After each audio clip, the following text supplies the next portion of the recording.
I call Richard Prosser. Thank you, Mr Speaker. I'm very pleased to rise on behalf of New Zealand First to take a call on this first reading of the Border Processing Arrivals and Departures Levy Bill. Mr Speaker, this is a bill which New Zealand First would very much like to be able to support.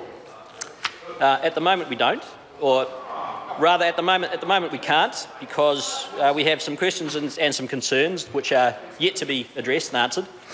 And I certainly hope that as the bill passes through the stages of urgency, the Minister or Ministers or other members from the government side take the opportunity to address these concerns and give us some answers. And I notice that the Minister of Customs has already filled in a couple of details which I wasn't previously aware of, so that helps to fill in the gaps.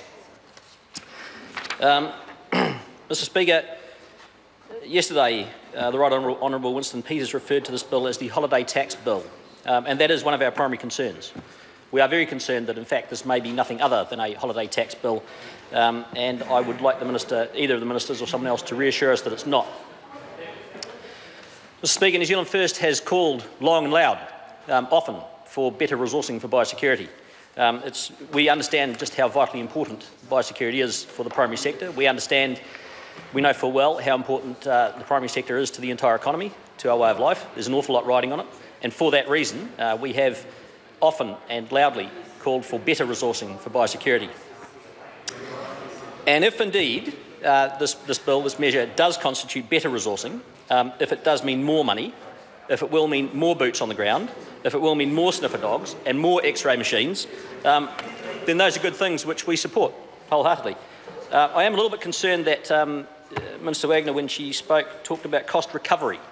That sort of raises a bit of a flag for me that perhaps this isn't additional money, perhaps it's just shifting the revenue stream from one source to another. That is one of our concerns. So if the Ministers can demonstrate how this levy is the best way to achieve an increase in resourcing for biosecurity, and do so convincingly, then we will be supportive of that as a move. But at the moment we don't, as I say, because there are still too many questions unanswered.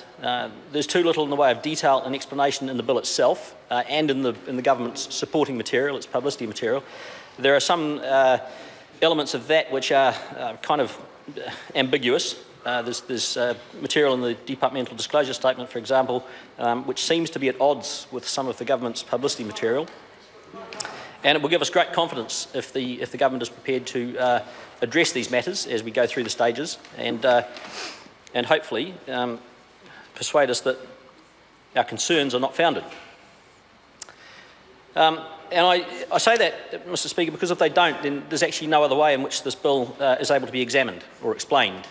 And because this bill, like the others which we've been debating since the budget, is being pushed through under urgency, so there's no select committee process.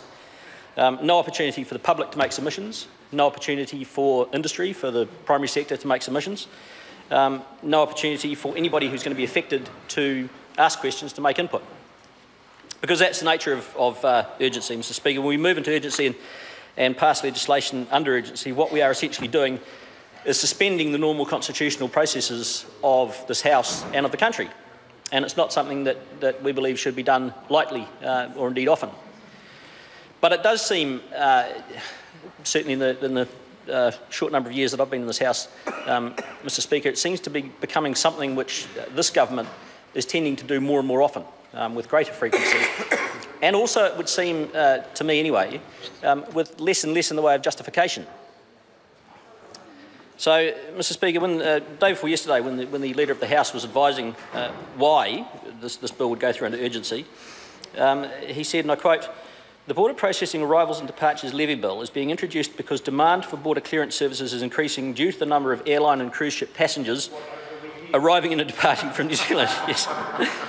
"This is expected to grow by some 3.5% annually for the foreseeable future, and we simply need to have the users of the services that we provide to protect our borders paying for them. This bill requires Customs and Excise Act and Biosecurity Act changes because they do not currently provide the facility to collect that levy. Urgency is necessary to allow for a period of consultation on the design," meaning the design of the levy, "post the passing of the bill, which is the process that needs to be used." Thank you. So, according to Mr Brownlee, urgency is needed because this is the process that needs to be used. So it's just because. Well, Mr Speaker, just because is hardly an explanation for why the nation's normal constitutional procedures are being sidelined. This is really a case of the government saying to Parliament, just sign this cheque, just sign this blank cheque, and we'll fill in the details later. Trust us. You don't need to know. So we have to ask why, Mr. Speaker, and we would really like some clarification, some explanation around that. I mean, this is only a levy setting bill, or a tax bill, or a bill that authorises a fee or a rate, some money being paid. All it is a bill which authorises a levy. We're not going to war. We're not declaring a republic. We're not changing the flag. I promise you, we're not changing the flag. Believe you me, that ain't happening. And we're not responding to some kind of massive natural disaster. So it's just we're applying a fee to passengers arriving and passengers departing, and that's all. And Mr. Speaker, I fail to see how anything to do with setting a fee can be so crucial that we have to rush it through under urgency and dispense with normal procedure. But we will, of course. It will go through, with our support or not, because the government has the numbers. The ACT Party, all of him, will happily bend over in any direction the government wants, because he doesn't want to bite the hand that feeds him. And the United Future Party will also be compliant, because that's just the way he's become. And Mr. Speaker, I recall a politician, a member of this House from long ago, who used to refuse to support any legislation that was going through under urgency on principle. And that man was Peter Dunn. I wonder whatever became of him. So it will go through, Mr. Speaker, and we'll have the opportunity to ask the Minister and the Government some questions about it. We'll seek to have a number of matters clarified. And if our concerns can be satisfied, then I say to the Ministers that we are capable of having our minds changed by way of sound reasoning, and we may well yet consider giving our support to the bill. Thank you. I call